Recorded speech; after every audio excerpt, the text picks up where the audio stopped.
In today's video, I'm going to teach you how to buy games in Steam Mobile. If you want to purchase a game from Steam using your phone, the process is very simple and only takes a few moments. You can do this either through the official Steam mobile app on iPhone or Android, or by visiting the Steam store directly in your mobile browser. Both options work, so you can choose whichever is more convenient for you.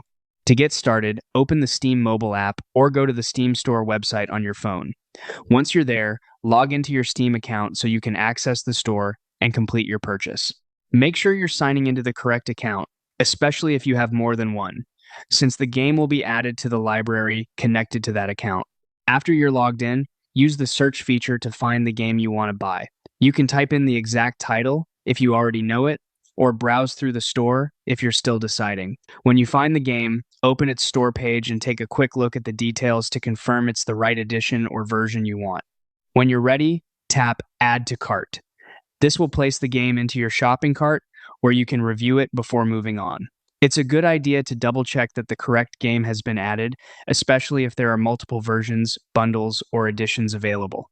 From there, continue to check out by following the on-screen prompts in Steam. Take your time reviewing the purchase before confirming it. Once the transaction is complete, the game will be tied to your Steam account and available in your library. That's all it takes to buy games on Steam using your mobile device.